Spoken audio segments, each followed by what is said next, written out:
अस्सलाम वालेकुम वरहमतुल्लाहि वबरकात। अल्लाह के नाम से शुरू जो बड़ा मेहरबान और निहायत रहम करने वाला है। मैं हूं मोहम्मद हफीज़ अंसारी और आप देख रहे हैं द पॉलिटिकल।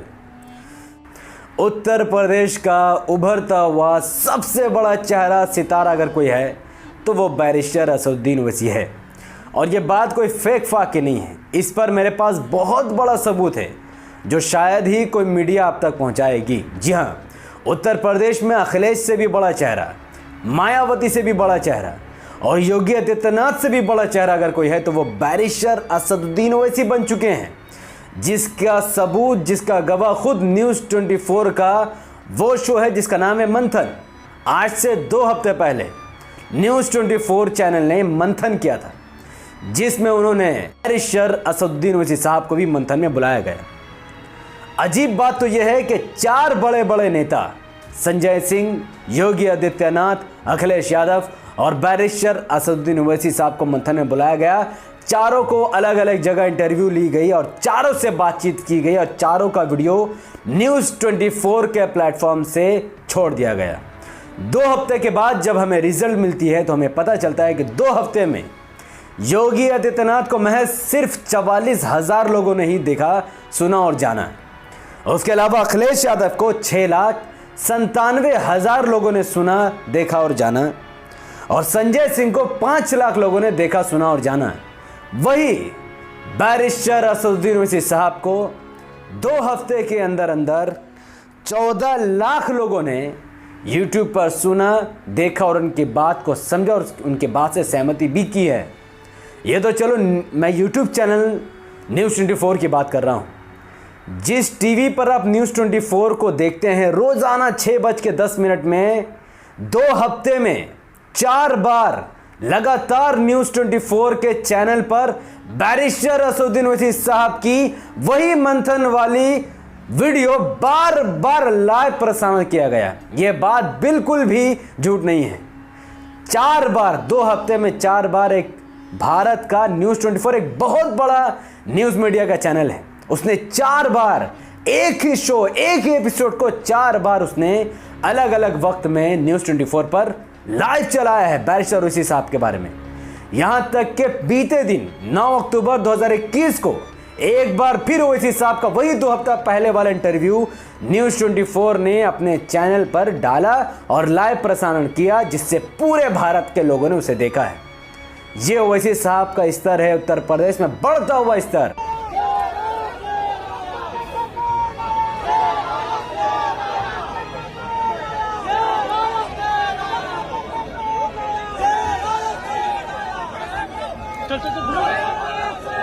सिर्फ मुसलमान ही ओवैसी साहब को नहीं सुन रहे, यहां तक कि AIMM ऑल इंडिया मजलिस इत्तेहादुल मुस्लिमीन के झंडे को सिर्फ मुसलमानों ने नहीं पकड़ा है, बल्कि हिंदू पंडित दिखा जो ओवैसी साहब को अपना लीडर मान चुका है, तस्लीम कर चुका है कि इस भारत को अगर कोई गंदगी से बचा सकता है तो वह कोई और नहीं बल्कि बैरिस्टर असदुद्दीन ओवैसी है। तो मुसलमानों के साथ साथ पंडित भी AIMM की सदस्यता को बखूबी तौर पर ग्रहण कर रहे हैं। इसके अलावा एक हिंदू बुजुर्ग की तस्वीर सोशल मीडिया में वायरल हुई जो ओवैसी साहब को इस कदर एहतराम और इज्जत की निगाह से देख रहा है, उनके हाथ को पकड़कर चूम रहा है और सर झुकाकर ओवैसी साहब को इज्जत दे रहा है, उनकी रिस्पेक्ट कर रहा है।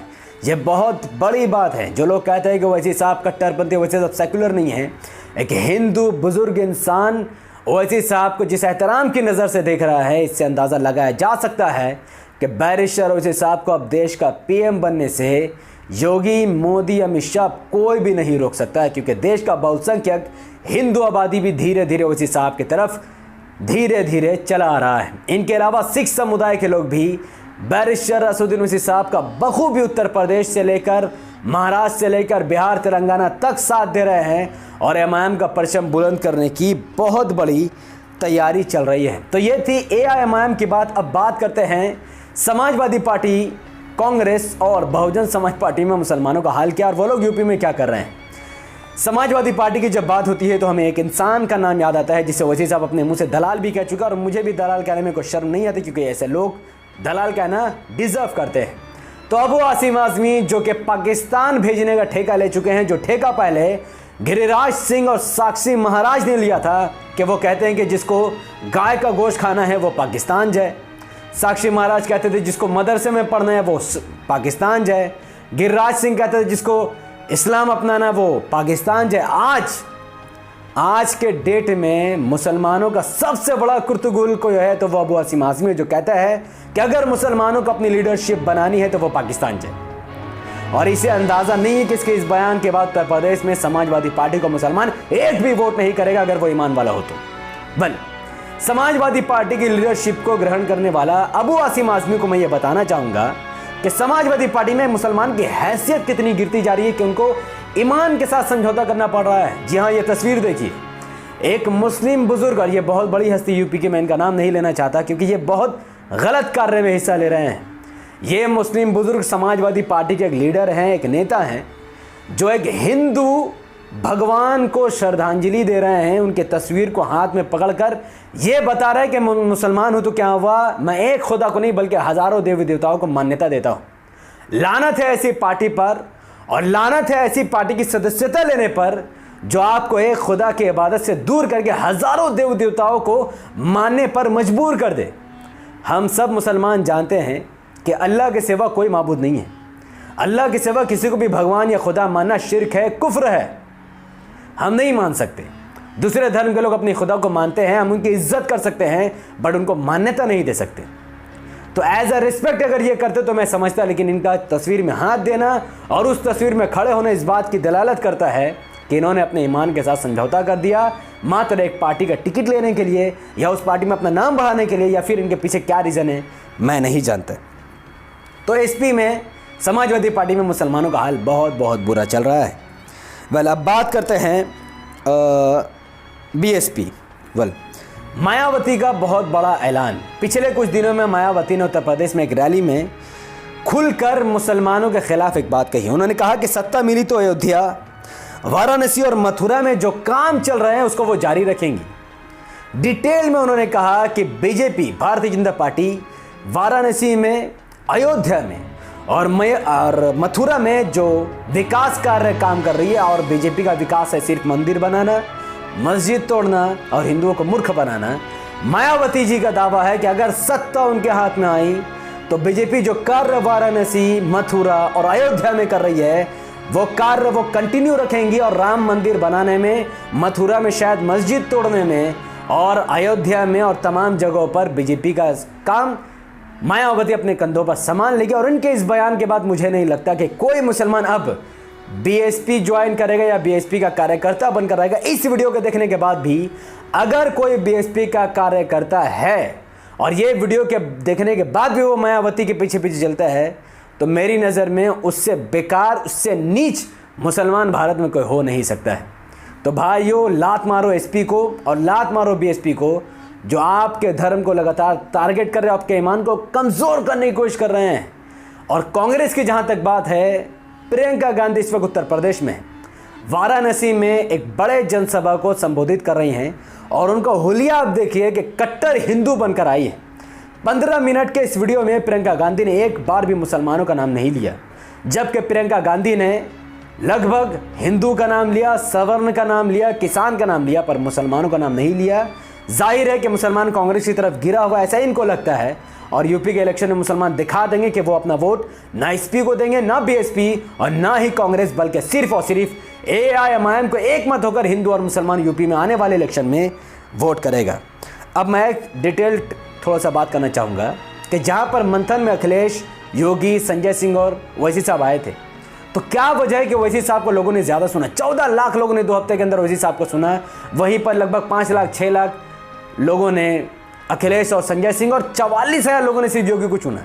योगी जब इंटरव्यू में आता है तो लोगों को पता है कि ये गौमूत्र, हिंदुत्व, हिंदू राष्ट्र और गोबर की बात करेगा, इसीलिए हिंदू भी इनकी बात को नहीं सुनता।